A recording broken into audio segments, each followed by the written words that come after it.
Welcome to the Ephesiology Podcast, a podcast dedicated to the study of the early Christian movement and its implications for the church today.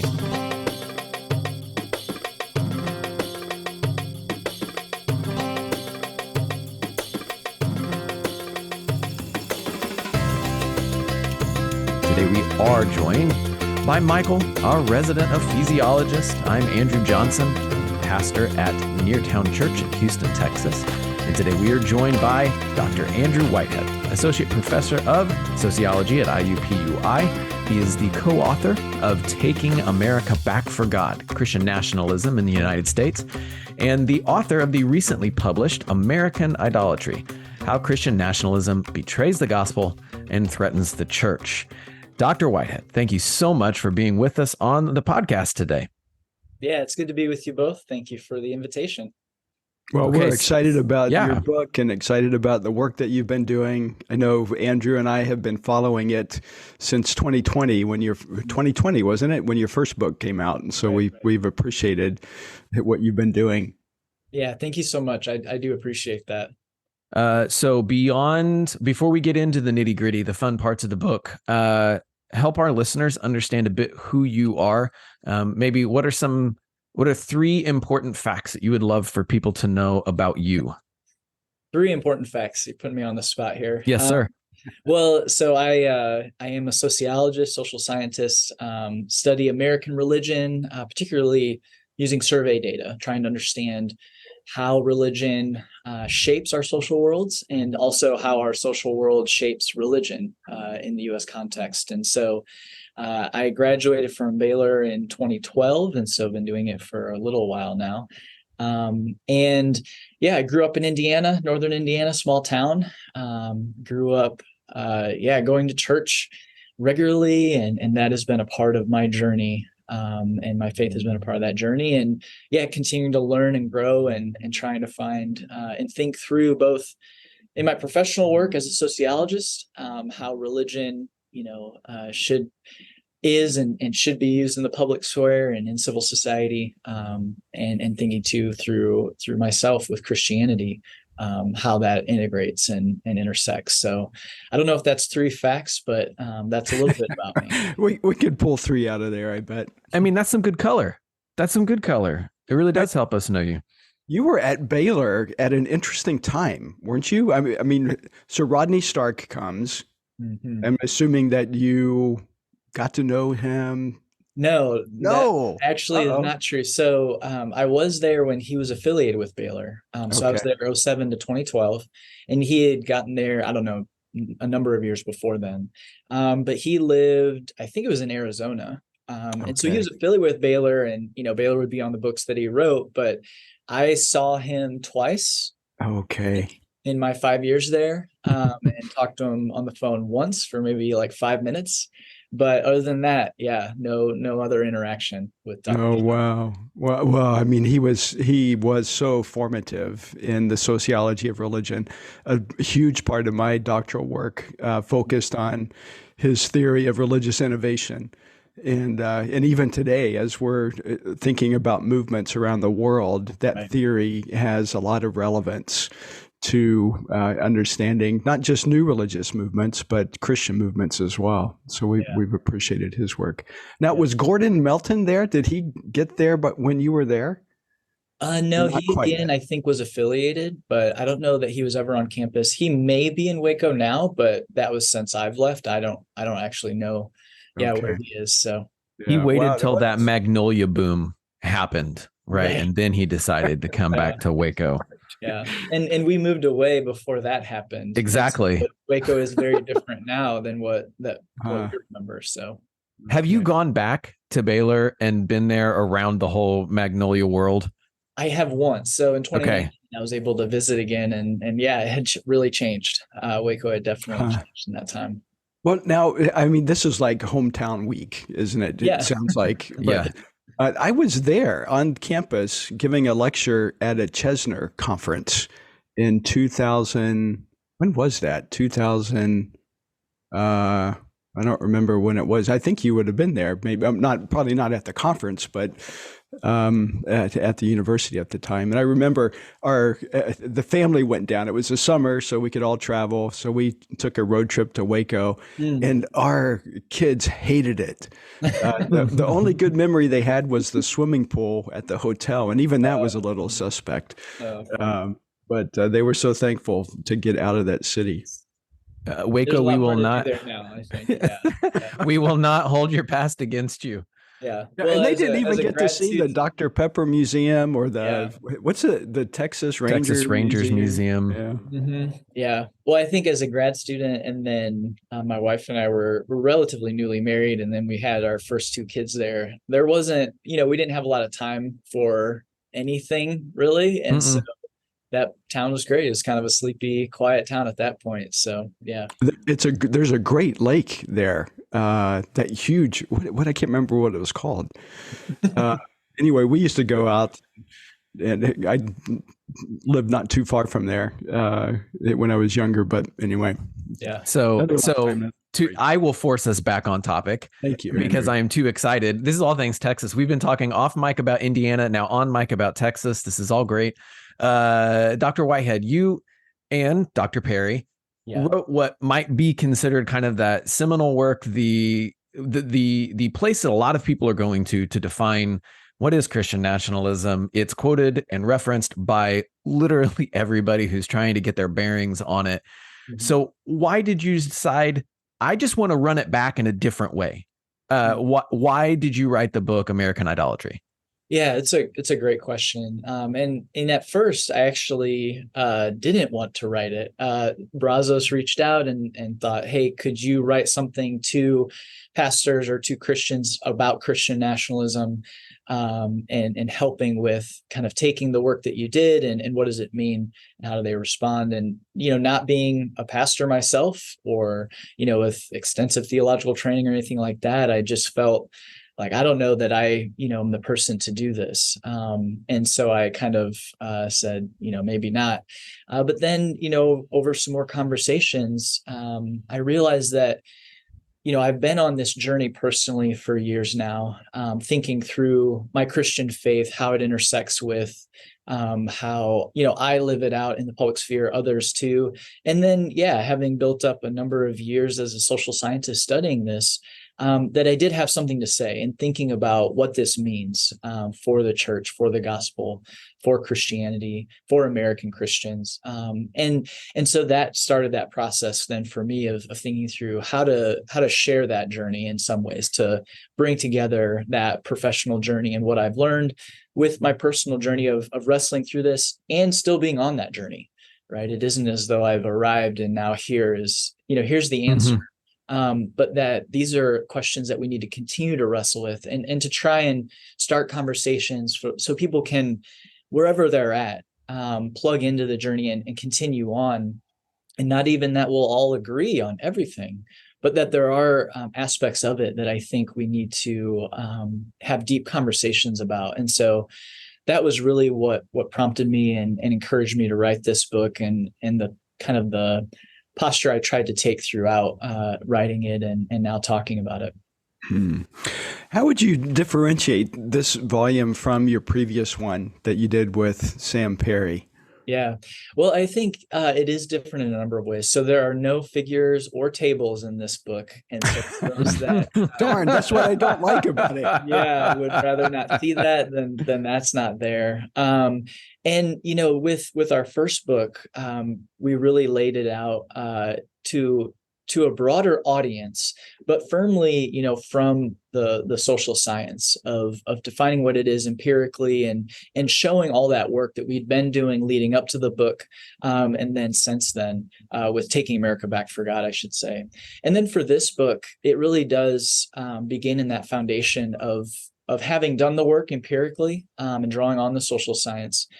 But then, I take a step further and there are normative claims that I make within this book about what I, believe and in reading others, what various expressions of Christianity, how they might define the gospel, that I think is more in tune than a gospel that would be embraced by Christian nationalism. And so in that sense, it is based on that empirical work and foundation, but it moves beyond. There are aspects that are more personal with my own journey, and trying to just highlight, where I've come from and where I'm going, as an example, and hopefully to invite others along in that journey. How was that for you as you were trying to, again, not that this is a departure from the sociology work, but it's a continuation. However, like you're saying, this feels so much more gospel focused, Jesus centered than Taking America Back.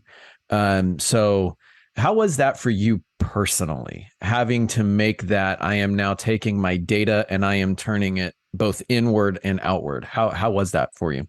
Yeah, it's a great question. I appreciate it because, it was difficult at times, because it was a different type of writing, different style of writing. And so even writing Taking America Back for God was a different style than, a lot of the writing that I or Sam had done within our peer reviewed journals, right? And wanting to reach a broader audience with that work. And then for this one, speaking specifically to fellow Christians, it's a different audience that I'm aiming at. And so it was, a process of learning how to do that. And then to, just striking, what I hoped was the right tone of invitation and not shying away from difficult parts or critiques or difficult histories, but trying to place that in context with where we're going, where we hope to go, and also trying to provide some hope too. But it's, as you both know, writing is difficult no matter what it is, whether it's peer reviewed to just other academics or, our first book to a broader public, but relying on that, that scholarship.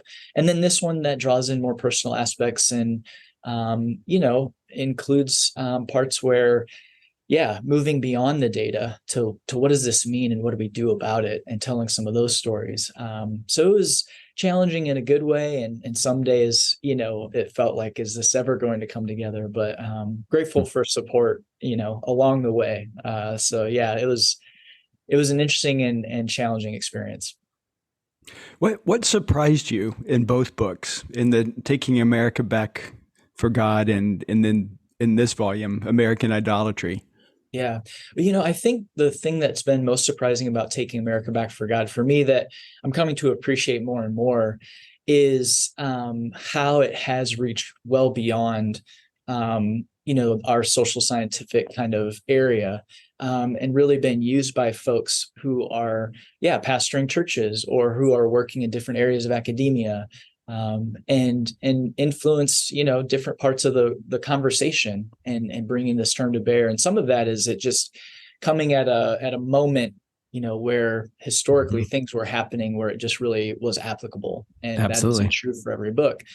So I think that's been, more kind of surprising to me as it's gone on, of just how kind of unique that experience continues to be, but was. And I think for this book, what's been most surprising, it's been challenging, talking about it with, putting some of your own personal journey in the book, as I did, and where I'll have critiques from people that are, much further right, politically, religiously, and much further left politically or religiously, or even outside the faith, where, there are folks, on either end that will be upset with something. And that can be difficult too. And so trying to, find a place where we can have conversation or encourage that conversation. I think, that's been the part that I've been surprised about, is just some of that work is quite difficult, in speaking to dramatically different groups with a lot of different views of what the social world should look like and who should be allowed to participate. And so that's been surprising to me. What about in terms of conclusions? Were there conclusions that surprised you from your research? Yeah, that's always a difficult one to answer, because it does take a while. So by the end, you probably don't remember what surprised you. It was 4 years ago. Yeah, there's that part of it too. I think for me with writing this book, it could be surprising, but I think, was always challenging was, relying on history and good history and historians and theologians writing about the history of Christianity in the United States, continue to kind of peel the layers back. That can be really difficult and challenging to see things that fellow Christians were involved in and argued explicitly for, using scripture, to marginalize, oppress, and then sometimes, kill and physically harm other human beings. That can always be difficult work. And so it was for me in writing it. I know for some in reading it. And so that burden, I think, too, is always difficult and just takes effort. So, and not that it was surprising, but just continuing to peel back, different layers and stories, that was always something new as you continue to do that. You wrote American Idolatry and specifically about white Christian nationalism. In the book, you lay out as clear as day, and then after laying it out, spend all your time to kind of going underneath that thought of, okay, there are three main things: power, fear, violence. Power, fear, violence. These are the three points of the trident that is white Christian nationalism. However, it's not like you're writing a history book looking back 100 years ago. This was a really big thing. Where are you right now seeing Christian nationalism keep trying to assert itself through power, fear, and violence in 2023? Yeah, that's a really great question. And it is something that, in the book and writing it and my continued work, it is quite easy to have kind of current examples and then go back in history and see those same things happening, right? These same mechanisms. And so, with the recently elected Speaker of the House, some of the themes of power, fear, and then I think as power and fear are used to demarcate, the quote unquote us from the them and what this nation should look like, that necessarily leans into violence and can result in that. And so, looking at some of the things that he has said or claimed about minorities of different types, and when he looks and talks about in his recent speech after being elected, that, he and others are God's anointed, and placing that upon himself, that he is there for a specific purpose that God has ordained. We see. I haven't heard that. Did he make that in his speech the other night or yesterday? Yeah. So the use of kind of drawing on Romans 13:1, right? That that we're all here. He's talking to his colleagues for a specific purpose, and that they're anointed, and so that God raises up authority for specific times, and he and those there are that authority. And so, we still see this rhetoric, this narrative in play, and in his past writings too, seeing the United States as distinctively Christian and created to align with, biblical values. And again, biblical is doing a lot of work there of what that means to him or to the groups he's a part of. And so I think those are real-time examples of this working towards power that is, as I write in the book, a self-interested power to benefit the in-group, because it believes in folks that embrace it view that this is the only way to adhere to God's principles for this country and this nation, and we must do that. And to do that, we have to have power, and to be afraid to say that. For instance, if the United States legalizes same-sex marriage, that it will lead it down a path of decay and destruction. And those are things that, he has written in response to same-sex marriage in the U.S. So whether Christians, in good faith agree or disagree with that stance, there's a lot of discussion that can be had there. But the use of fear that for Christians who in good faith come to the conclusion that, same-sex marriage should or could be legal in the U.S., to say that they're somehow outside the faith and to embrace that means that they're encouraging the destruction of the U.S. I think that's where we see the fear get fomented. And so those are some of the examples that we see happening, just within this week. Yeah, I would say we didn't have to go very far. Now, I will say, I have to shame myself for this. I think we all three just jumped right into the topic of Christian nationalism because it was like, well, we've read the book and this is a common talking point. Maybe our listeners aren't so familiar. Let's take it from this way. For somebody who's going to say, okay, I want my society to reflect more of God and his ways. And it seems that these people are saying, the people that are being accused of being Christian nationalists are showing some of those, I don't want to say tendencies, they're associated with that mindset. They say they just want to have this place where I live look more and more like God. What's so wrong about that? What would you say to those who they don't see the problem? Yeah. Well, I think, ultimately we have to recognize that we live in a country where there is a growing level of religious diversity and racial and ethnic diversity more than ever before. And so if we're going to live in a place that does, abide by the ideals of a pluralistic democratic society, it doesn't mean that they can't advocate for certain views, be a part of that discussion, but ultimately have to abide by the shared value of other groups will be able to have a say as well, and that we're all a part of this discussion. And one group or one particular expression of Christianity and the views and cultural values that come with that about, well, this is how society should look, that one expression shouldn't have the ultimate say. And so I think that's where the distinction lies. So it isn't as though Christians shouldn't partake and be a part of the civil sphere. I think to be Christian and not, is actually worse. Like, we need to be a part of it. We need to have our voices heard and integrate and, be a part of that discussion. But I think we should think deeply about to whose benefit, right? And who are we working to benefit? And is it something that is just based out of fear of the quote unquote them, these other groups who we fear are going to take something away from us?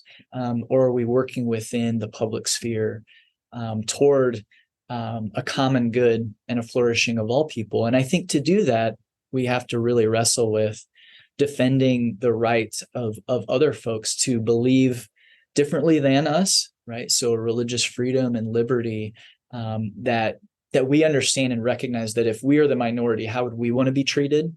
And to make sure that we act in the social sphere in the same way and treating other groups with that type of respect. And so what we find empirically is that Americans who embrace Christian nationalism, they tend to want to either ignore or do away with some of those values and beliefs, that it isn't about allowing other groups to take part, but it's about being, the voice in the room and enacting a particular vision over and against what other groups might see and believe. And so I say all this and not with some kind of naivete that this is going to be easy or that it is easy. It will be difficult and it will be hard and it will take working together and compromise, but valuing the having those values of a democratic system be at the forefront, and then again bringing our vision of the world and for the world within that to the flourishing of other groups, I think is a way that we can start to do that. How would you, Andrew? I mean, so many things are running through my brain right now. And I appreciate so much the work that you guys have done on the issue of Christian nationalism. How would you distinguish that from what might be perceived as a threat of nationalism in general? Yeah, that's a really good question. And I think, religious nationalism, there isn't anything particular unique about Christianity that makes it more or less likely to be kind of involved in religious nationalism as any other world religion, right? And there isn't anything unique about the United States where we see it cropping up. Other countries in the world have various types of religious nationalism taking place. And in prior centuries, other countries, Christianity was a part of that religious nationalism. And so I think understanding that, it helps kind of, I hope, turn the temperature down a little bit, where it isn't anything about the US or Christianity that makes it necessarily unique, but it is the religious nationalism that we're working with right here and now. And I think, whether or not that is so different from nationalism writ large, I think, religion and religious nationalism is a part of that greater whole, where nationalism can encompass more than that. But religion, I think, is so powerfully related to it because it legitimates some of those nationalistic tendencies and desires of placing a country or a people above others and to the other's detriment. It legitimates that in the will of the sacred, right? Whether it's the Christian God or another world religion, their God or gods. And that is so powerful, because when God has said, you people, right, this nation, you are chosen, you are mine, and that nation believes that, they can then act in impunity in many ways. And we see that historically, right? Christians believing that they are acting upon the will of God, doing horrific things to other humans. And again, it isn't as though other world religions don't do that as well. Right. We're working here in the US with our unique history. And so in that sense, we're looking at Christianity. So I think in that sense, nationalism is that broader term, but religion is such a key part of that because of the power that it has to legitimate what those arguments are in the will of the sacred. And you write in the book that, and I found this interesting because the rhetoric that we hear makes or gives the impression that this Christian nationalism is growing, but in fact, you're suggesting it's not. Right. Yeah. No. So empirically, so when journalists reach out, they would love to write the headline, right, that this is growing like wildfire, but it really isn't. So when we measure Christian nationalism across the American public, the group of Americans, because it's a spectrum, people can embrace it more or less strongly. Those at the very upper end of our scale who embrace it very strongly, that group is shrinking. So most recent data, it's like 14, 15%. And, a decade ago, it was 19, 20%. Depending on how we measure it, that group can be even smaller. Those that really advocate for a Christian nation could be 9 or 10%. So they're getting smaller, and it's relative minority. Now, in the voting population, they do make up a larger proportion based on their sociodemographics, right? They're very motivated, tend to be white natural-born citizens, and so easy access to the democratic process. But I think what makes it seem like it's, growing in a sense, is the rhetoric and the power kind of within the social consciousness of this group is rather large. And that, I think, is due to some social mechanisms at play. So as groups get smaller, what ties that group together becomes even more salient in setting it apart from those who are not in the group. And so as ambassadors or Americans who strongly embrace Christian nationalism decline in number, what draws them together is their embrace of Christian nationalism. And that's what makes them different from everyone else. And so they embrace that identity. It becomes more salient to them. And so they see it, they see their social worlds and their differences from others through that lens. And so I think that's what makes the group and Christian nationalism of importance right now, even if it is getting smaller, it's becoming more salient to those that strongly embrace it. And that can have implications for all of us, I think.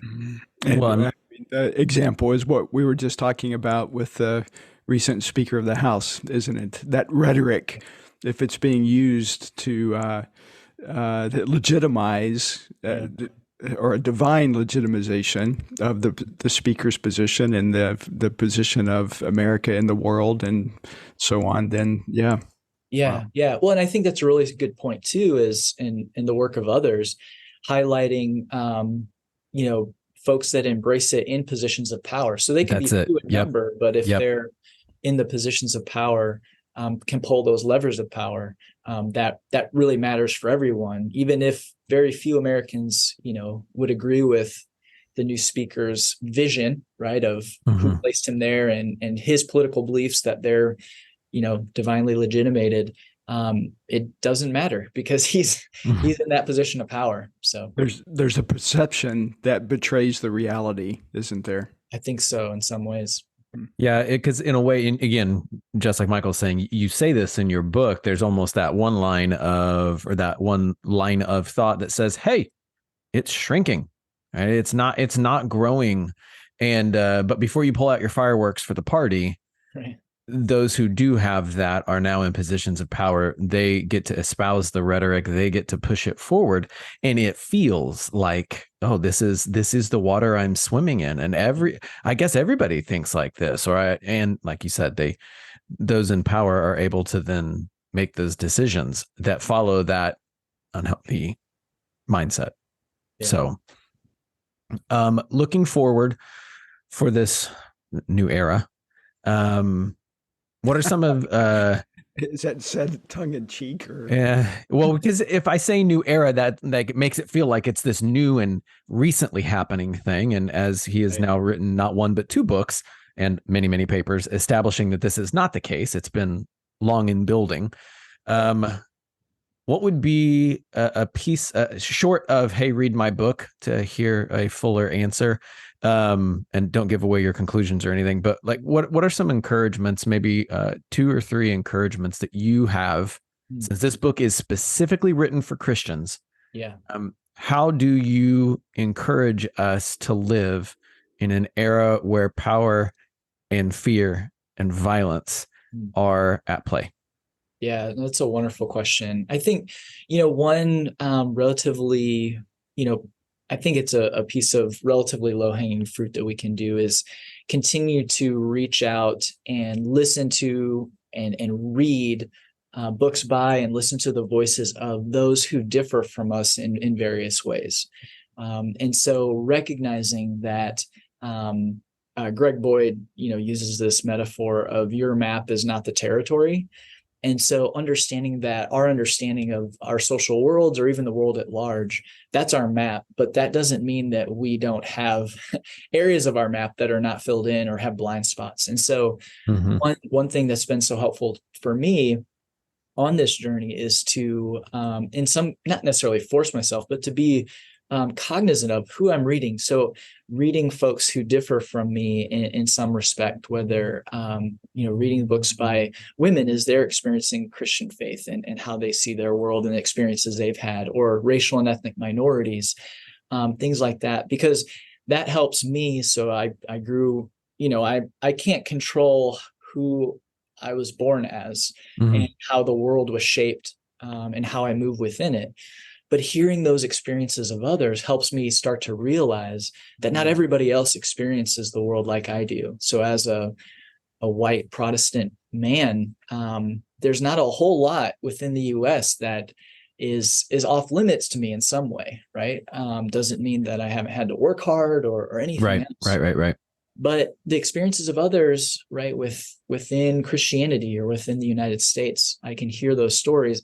And I think that can be helpful to Christians to recognize and to hear those voices, and then to think through the implications of that, which, as a social scientist, I guess this is probably right at the forefront of my mind, but that an individual's experiences, they generally are part of a larger community. And so that those experiences aren't just happening in a vacuum, but likely others are having very similar experiences. And so this helps us to think, at the system level of how our social worlds are creating systems or have been created that produce these outcomes. And so when I see the marginalization and suffering of immigrants or refugees, that doesn't just happen by accident, right? And they aren't just unique soul experiences, but others coming to these shores are having the same one. So how can we as Christians begin to recognize holistically how we can live for and serve those who are coming here, by one example. But to do that, we have to listen to their voices. We have to practice empathy to understand that we may not know what we don't know. And how else can we find it if they don't tell us? And if we don't listen with with empathy and care. And so I think, starting with what we listen to and read is one great part. And then in our organizations, beginning to look around us and thinking through, well, who are our neighbors? Where are we placed? And not in a way to justify ourselves, like it's told in the gospel, but to try to expand that definition. And I think that's what Jesus was trying to do as well, expand the definition of who your neighbors are. And so hopefully that's my hope for Christians here in the United States. Well, thank you so very much for writing a book that is truly confronting something that lots of people are scratching their heads on. They're unsure of how to deal with. It is around us, but also providing us a way to run in towards Jesus, the one who has been obscured or blamed for a lot of the ills that we see befalling us. In fact, he is still beautiful. He is still good, and he is calling us to a better way. Andrew, if people are excited by what they've heard and they've already read Taking America Back, they are now buying American Idolatry, where can they follow you to keep up with what you are doing? Yeah. So I'm on various social media outlets. So Twitter or X, I'm still on there, but increasingly trying to find a way yes. there based on where it's been taken. But I am there on Instagram. And then I have a Substack that I'm starting, and I think that's where I'll be spending some more time rather than Twitter/X. So Andrew Whitehead and .substack, and it's named after the book American Idolatry. So yeah, folks can follow me and some of the work that I continue to do through those channels. And then too, just a quick plug, I recorded a 4-part podcast about Christian nationalism called American Idols, and it's available kind of wherever podcasts are downloaded. But the first episode describes what Christian nationalism is. The second one is the threat to democracy. The third episode is the threat to Christianity. And then the fourth one is what do we see coming? And where do we go from now here? what?